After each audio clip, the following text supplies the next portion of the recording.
Hello, good morning and welcome to Sky News Breakfast. There have been scenes of open hostility on the floor of the US Congress during tense and, at times, chaotic voting to choose a House Speaker.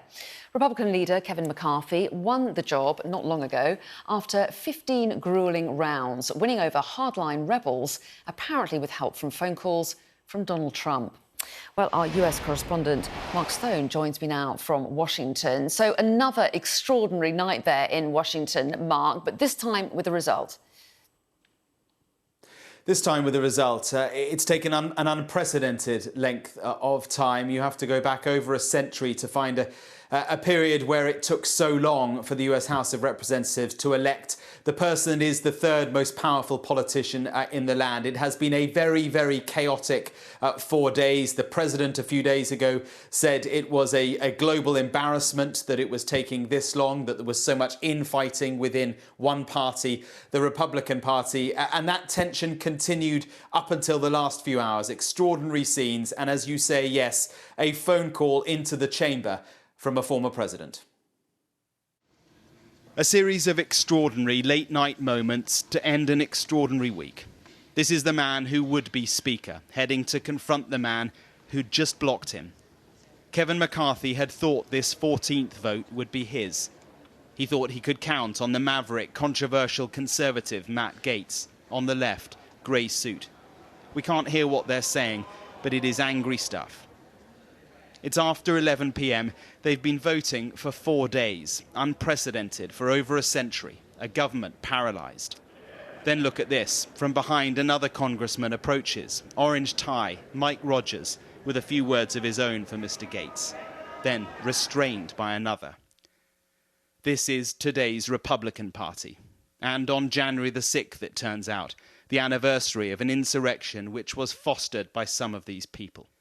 It went on. A few yards away, another congresswoman, conspiracy theorist, Marjorie Taylor Greene, controversial even within her own party. She has a call. It's Donald Trump, DT to her. He is still pulling the strings, or doing his very best to. Boebert. His divisive politics enabled this fringe group of ultra-conservatives, now disrupting on their own. It's been 4 days of Kevin McCarthy capitulating to their fringe demands. They get to call the shots because the Republican majority is so tiny. It looked like it was all over for McCarthy, for the week at least, but then the man who had voted no moments earlier had suddenly changed his mind. For what purpose does the gentleman from Minnesota rise? Madam Clerk, I rise to say, wow. Deal's done. Democratic compromise or desperate infighting which will put McCarthy as Speaker in a straitjacket, unable to govern, to lead this place. And so there was another vote, and this time he got it. Of which the Honorable Kevin McCarthy of the state of California has received 216. Kevin McCarthy, the 55th Speaker of the United States House of Representatives.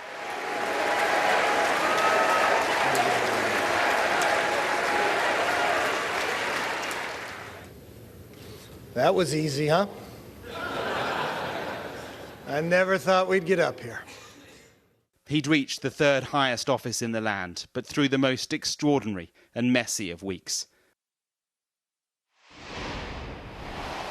That there at the end you can see is the name badge above the door of his office, an office that was once held by Nancy Pelosi, the Democrat leader or Speaker of the House, who he has now taken over from because, of course, the Republicans now have the majority. Incidentally, that office is the one that the insurrectionists 2 years ago yesterday tried to get access to as they shouted, "Where's Nancy? Where's Nancy?" During the Capitol riots. Now Speaker of the House, Kevin McCarthy. But what we have seen over the course of the past 4 days and what we saw viscerally over the past few hours was a a different form of dysfunction within American politics. You could look at this and say this is democracy in action, or you can look at it and say actually what it is division within one party that is deeply divided, the Republican Party, divided between a small group of fringe politicians who have been able to get their way and now have their seats, their feet under the table of very, very powerful committees within Congress. And indeed have got many concessions out of Kevin McCarthy as a result. There has been a statement from the president, from Joe Biden, who has said he will work with Kevin McCarthy, who, of course, a man he doesn't agree with one bit, but a man he knows very well because they are both veterans of Capitol Hill. He will work with him where he can, so says the president. I imagine over the course of the next couple of years, we will see divisive politics continue and the effort for bipartisanship get that much harder because of the concessions that Kevin McCarthy has been forced to give to the extreme right of his party. Mark Stone, thanks very much indeed. Now, his book doesn't officially go on sale until Tuesday, but the claims and revelations laid bare in Prince Harry's memoir are already facing a backlash. In particular, Harry's assertion that he killed 25 people in Afghanistan, which is being criticised by British military chiefs, ex-colleagues and the Taliban. Ivor Bennett reports. Of all his tell-alls, it is by far the most explosive, but it may yet prove most damaging to the author himself. The claims these pages contain already provoking a backlash. It is the revelations about Prince Harry's military career that are attracting the sharpest criticism. His admission that he killed 25 Taliban fighters, breaking an unspoken code of combat. You could kill 100,000 people, but you just wouldn't say anything about it. Ben McBean served in Afghanistan at the same time as Prince Harry and counts him as a friend, but this time thinks he's gone too far. He's a good guy and he's done so much for the country, and at the minute it's all being overshadowed by him revealing this and revealing that, and it was just like, just stop, because you think you're a good guy, here's him falling off the edge kind of thing, and he's getting close to that. His words have also somehow allowed the Taliban to claim the moral high ground, with a senior figure denouncing the prince's comments about not viewing those he killed as people, tweeting, "Mr. Harry, the ones you killed were not chess pieces, they were humans. They had families who were waiting for their return." The loss of his mother understandably looms large in the book, but even on that topic, he seems to be alienating would-be allies. As the former spokesperson of Mohammed Al-Fayed, whose son Dodi died alongside Diana, Michael Cole supports Harry's wish for a new inquiry into the crash, but says this is not the way to go about it. What is quite clear now is that he has completely embraced commerce. The crown is left behind. His royal status is just a calling card. And from now on, he and his wife are in the money business. For now, the palace has stayed silent, and one imagines they'll remain so. At the heart of this book is really a very tragic tale of loneliness, of jealousy and of unresolved trauma. But all of that is presented alongside the exposure of family truths, which at best seems trivial, but at worst seems spiteful. And so that's why Prince Harry might find sympathy in short supply. There's a revenge issue here, really. He's actually, in his words, trying to put, the record straight. Unfortunately, there was no one to advise him, in my view, to say, look, perhaps is this a good idea? Is it a bad idea? And he's decided almost on his own back to put this out. And of course, it's causing already huge problems ahead of publication. And so his attempts to build bridges may only serve to deepen the rift. A memoir that will be hard to forget and forgive. Ivor Bennett, Sky News. Sky's Milena Veselinovic joins me now from Buckingham Palace. And Milena, it seems like everyone has something to say about the revelations in Prince Harry's memoir, but still no word from the palace.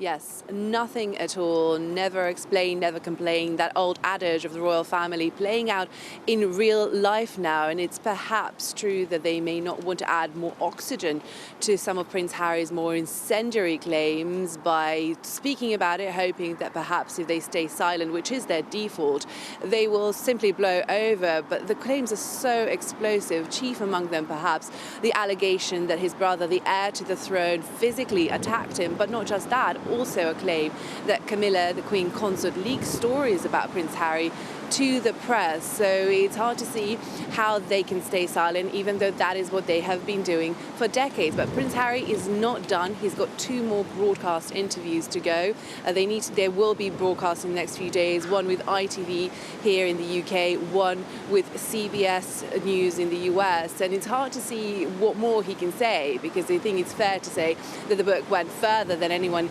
even expected. We learned so many intimate details about the royal family. It really peeled away some of those layers of mystique that the institution is founded on. We even learned the words that Prince Harry said to his late grandmother, the Queen, when she died. She lay in Balmoral after her death when he went to see her. So some of the themes in the book, I think, will garner empathy for Prince Harry. The obvious trauma about the loss of his mother, but some do seem a lot more petulant. There's an anecdote where he writes that the Princess of Wales was reluctant to lend her lip gloss to Meghan, his wife, so it's hard to sympathise with him on that. And I think the jury is still out as to how Prince Harry comes across in this book. It's not great PR for the royal family, but it's turning out not to be amazing PR for him either, and there's still 2 broadcast interviews to go. Indeed. Yes, plenty still to come. Milena, thanks very much indeed. Also this morning, police say a 6-year-old child has shot and wounded a teacher during an altercation at a school in the US state of Virginia. The teacher suffered life-threatening injuries, but is said to be improving. Investigators say the pupil, who had a handgun, is in custody. Ministers have been urged to back plans to introduce paid leave for miscarriage. With an estimated 1 in 4 pregnancies ending that way, the SNP's Angela Crawley says the proposals will allow parents time to grieve. The bill would give 3 days of statutory pay leave to those who experience miscarriage before 24 weeks of pregnancy. Now, people in Ukraine are celebrating Orthodox Christmas today, despite the ongoing conflict. The Ukrainian president rejected a Russian-declared Christmas ceasefire, saying it's a trap. Our international correspondent Alex Rossi is in Kyiv. Well, people are coming out to church services across the country, despite the fact that it is extremely cold. It's -9 here in the capital. The service is about to start very soon. You can see people coming, but it is fair to say that it is fairly muted, and for understandable reasons. There is a conflict going on. People, although they are defiant, they remain extremely defiant after nearly a year of war. They are very fearful of attacks. Remember, the capital city and other big cities around the country have been attacked numerous times with cruise missiles and Iranian drones, and people are very skeptical, even though this 36-hour ceasefire has been introduced. One of the interesting things that's happening here is this is the first service that's been held at this cathedral under the auspices of the Ukrainian Orthodox Church. It used to be Russian Orthodox here, and that reflects, I suppose, one of the profound implications that, again, Vladimir Putin has misread about this invasion. Remember, of course, that the conflict itself was, as far as he was concerned, politics, the continuation of politics by another means, by arms, to try to bring this country back into Russia's political orbit. But the schism here within the church is a reflection of how badly that has backfired. Ukraine, if anything, is further away from Russia than it has ever been before. And we saw some very revealing pictures overnight of Vladimir Putin celebrating Orthodox Christmas. He looked isolated in a church inside the Kremlin. Remember, his country is heavily sanctioned and he remains an international pariah. As far as the ceasefire is concerned, there haven't been any attacks on major cities. We have heard sirens since that ceasefire came into place yesterday. but there are reports along the line of contact, particularly around Bakhmut, which is almost the crucible of the fighting at the moment. It remains extremely intense, with both sides blaming each other for breaking that ceasefire. The ceasefire, of course, has been rejected by the Ukrainians. They see it as nothing more than propaganda by the Russians, and also a way to try and use a pause in the fighting to replenish their forces, restock their ammunition, and break up the tempo, the momentum, and the initiative that Ukrainian forces seem to have at the moment. Alex Rossi there in Kyiv. Now, ministers, health leaders and clinical experts will meet in Downing Street today in an attempt to solve the short and long-term issues facing the health service. Well, let's go live to Westminster, hear a little bit more about it. Our political correspondent, Rob Powell, is there for us. And Rob, there's been so much focus in recent weeks on the troubles in the health service. So what are the ambitions of this meeting? So it's being billed, Anna, as an NHS Recovery Forum. You'll get NHS leaders, but also people from the private sector, the private healthcare sector, ministers and health experts as well, all coming together in Downing Street for this forum hosted by the Prime Minister to essentially try and share best practice, I guess, to look at methods, strategies employed in parts of the health service across the country that can be maybe be used elsewhere to try and ease some of the pressures. And they're looking at really every section of the health service, from emergency care right down to GPs, through to hospital care and social care as well. Now, this isn't the first time we've had kind of groups, forums like this convened to try and tackle some of the problems in the health service. There was a backlogs task force that first met last month that was promised by Rishi Sunak in his leadership campaign over the summer. And I think when you talk to health analysts and health experts about these sorts of ideas, they say, yes, OK, sharing best practice is a good idea, but there has been healthcare big brains working on these problems for a while, and the issues are kind of knottier and more complex than can be solved in a sort of day of sharing ideas like this. Labour have made a similar criticism, saying that this is essentially a talking shop and the government should have been listening to NHS leaders from an earlier stage. In terms of some of the ideas that the government say could be discussed, things like rolling out virtual wards where essentially people are able to stay at home, be monitored, their health is monitored virtually, and they are treated and essentially consulted by doctors online and virtually rather than having to go into hospital.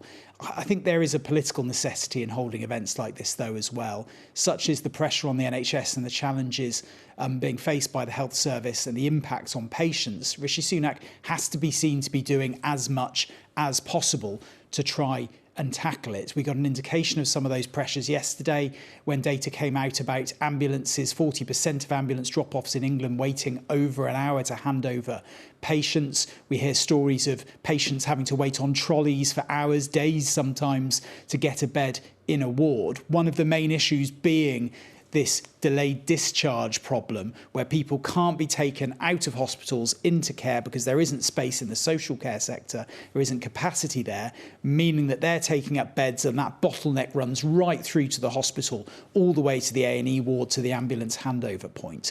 On top of that, there are clearly strikes to contend with as well. The BMA will start balloting for junior doctor strikes in parts of the country in the coming days. More ambulance workers will walk out next week, with further strikes by nurses and NHS staff later in the month as well. There'll be a fresh set of meetings between ministers and unions, including health unions, but also other sectors, on Monday. They'll all come into Westminster to talk to their respective ministers. I think as far as the NHS dispute goes, though, those talks will only be about the pay settlement for the financial year beginning in April. Unions want to talk about the pay settlement now, the 2022 pay settlement. That isn't on the table, so it's hard to see, even with the movement from both sides, where a deal might lie. Warm memories wherever you go. The weather, sponsored by Qatar Airways. Well, the weekend will bring strong winds, with rain clearing eastwards to leave a mixture of sunshine and showers. It's a mild, wet and windy start for many, but parts of the west are more showery. Rain over Britain will clear into eastern parts of England during the morning, and that'll leave a scattering of showers elsewhere with hail and thunder possible. There will be some sunny spells too. The weather, sponsored by Qatar Airways. Now, Sky News has been told there's an unacceptable cloak of secrecy around the decision to scrap the body that was to manage the restoration of Parliament. The work has floundered after soaring price projections, but maintenance just to keep the building open is costing millions per week. Our political correspondent Amanda Acast reports. The old Palace of Westminster burned to the ground in 1834. Without urgent restoration, it's feared a similar disaster could befall its Victorian replacement too. But now the organisation set up in 2018 to manage the huge renovation project has been scrapped after estimating the bill would reach £7 billion at least. I could weep for the 5 years we've lost. Now we have no sponsor body, no plans to carry out the work, and still argument about whether we should stay in the building while the work is done or not. This is not about us as MPs, it's about the building that belongs to the country. Without full-scale restoration, the current bill just to keep the building safe is £2.5 million a week. There are round-the-clock fire patrols and work to repair crumbling masonry is constantly underway. Here in St Stephen's Hall, which had to be rebuilt after the catastrophic fire of 1834, work has been going on over the past year to painstakingly restore the Victorian ceiling. But the real renovation challenge is under our feet. We were refused access to film in the basement, but archive shows a labyrinth of gas and dripping water pipes threaded alongside miles of electric wiring and a Victorian sewage pumping system. The site is also riddled with asbestos. In 2018, Parliament voted to move out for the project and set up an independent sponsor body of experts and politicians to lead it. Last year, they published estimates predicting the work would cost between £7 and £13 billion and take up to 28 years. If MPs, Lords and staff stay put, the bill could reach £22 billion and last as long as 76 years. It's ridiculous. We can't have some vastly expensive gold-plated plan, especially when the economy is in tatters. You don't need to move everybody out. But the experts argue that not moving out will be more expensive, more disruptive, more dangerous. MPs don't mind having to move out for a time, but nobody wants to move out for some hugely long period that we might never get back. MPs and Lords have now abolished the sponsor body and brought the project in-house.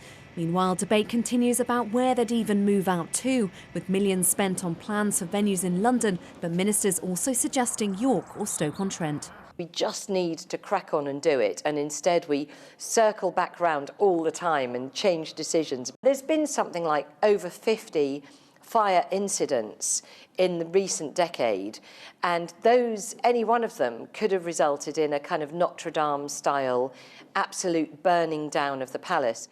Parliament told us members have agreed to prioritise safety-critical work, and they're getting on with plans for the complex restoration and developing a wide set of options. But as their Georgian predecessors discovered, if they delay, the costs could get much higher. Amanda Acast, Sky News, Westminster. The parents of a pregnant woman murdered in Northern Ireland are urging anyone shielding their daughter's killer to find it in their heart to contact police. Natalie McNally was found dead in her home in Lurgan in County Armagh just a few days before Christmas. Our senior Ireland correspondent David Blevins has this report. This is Natalie McNally. She was 32 years old and pregnant with her first child when stabbed to death in her home just before Christmas. You think, God, how are we ever going to face these days without her? And there are all our presents we had for her, all wrapped up, and they're all upstairs, and you look at them and heartbreaking. 3 weeks on, her parents, Noel and Bernie, say it's possible her killer could have fled Northern Ireland, and they won't rest until he's apprehended. Like, this was an innocent girl and our baby life. And I have to think, God, in her last few minutes, was she pleading for her life? Was she pleading for her baby's life? You don't. This all comes into your head. What was our last few minutes like? You know. We feel for the wee girls and women in this community living on their own. Like, they must be terrified, you know, that there's a monster still out on the streets, you know. And I feel for them, to tell you the truth, you know. Police have released these CCTV pictures of the suspect on the night of Natalie's murder and believe they've recovered the weapon used in the attack. Do you think, given the nature of her death, that there is someone out there beyond the killer who knows? I think there's bound to be, somebody's bound to know the killer. And if you killed somebody that way, you can't just go home and act normal. If they could just, find it in their heart, to give up loyalty and just go straight to the police, you can't be loyal to somebody that done this to a wee girl. But you could do it to someone else, and you wouldn't want that. Northern Ireland has the joint highest female homicide rate in Europe. Stormont fell silent when First Minister-designate Michelle O'Neill hosted a vigil for Natalie. Just loved her from the day she was born, and she was our wee girl. And it was so much part of our lives, and nice as not. That's what really. It's just unimaginable. It's just, I can't remember. Can't see of a future. I can't see there'll be no joy in life now because she's gone. And they've lost their daughter, and all they have left is the hope of justice. David Blevins, Sky News in Craigavon. At least 29 people have been killed in Mexico following violent clashes prompted by the capture of the son of the drug lord El Chapo. Ovidio Guzman's arrest triggered gunfights lasting several hours in the country's northwest. The 32-year-old was last captured in 2019 but was released to stop a wave of violent retribution. Dan Whitehead reports. Landing under gunfire, this was a military operation that ended in bloodshed. In a pre-dawn raid, Ovidio Guzman, son of the infamous Mexican drugs boss El Chapo, was captured in the northwest city of Culiacan. But it sparked widespread violence. The Sinaloa cartel, allegedly led by Guzman, responded. Roadblocks, vehicle fires and fierce fighting left 10 soldiers and 19 suspected cartel members dead. Even civilian passengers at the city's airport cowered after reportedly being shot at. A high number of criminal cells grouped together to rescue Ovidio N. They attacked members of the army on site. 7 members of the army were killed and 9 were injured. The arrest, following 6 months of police surveillance, turned the streets of this city into a battlefield. First of all, regarding the case of Ovidio, there is a request of provisional detention for purposes of extradition. We think that the extradition will happen in between 4 and 6 weeks from now from the United States, which presented the extradition request. It is not the first time Guzman has been arrested. In 2019, he was taken into custody, only to be released after further violence erupted. 1 year ago, authorities in the US put a $5 million reward up for information leading to his arrest. His capture is a rare victory for officials in Mexico against this powerful cartel with convenient timing. US President Joe Biden arrives in the country next week for a leaders' summit, with drug trafficking into the US on the agenda. This latest single arrest is unlikely to stop that flow anytime soon. Dan Whitehead, Sky News. Well, time now to take another look at the morning's papers. Here with me to review them this morning are Marianne Hotter and Yasmin Alabai-Brown. So welcome back to both of you. And Marianne, we're going to kick off with a story that we didn't have time to get onto last hour. So viewers have been waiting for an hour, dying to hear more about it. So talk us through it. It's the front page of The Eye, isn't it? And the headline is British national security fears after Chinese spyware, in inverted commas, found in government car. So do we have much detail here? So some of the details are indeed, Anna, as you guess, obscured on account of this being an active element of British counter-espionage, I guess, and security around diplomats and politicians. But fundamentally, what's been revealed to journalists at The Eye is that what's doing kind of a really forensic deconstruction of cars that are used by diplomats and politicians here in the UK, they found secret SIM cards that are planted, that have been planted into the sealed components that are installed into cars by manufacturers that have been produced in China. So these are Chinese SIM cards, and obviously modern cars are basically computers on wheels. They're transferring data back and forth all the time.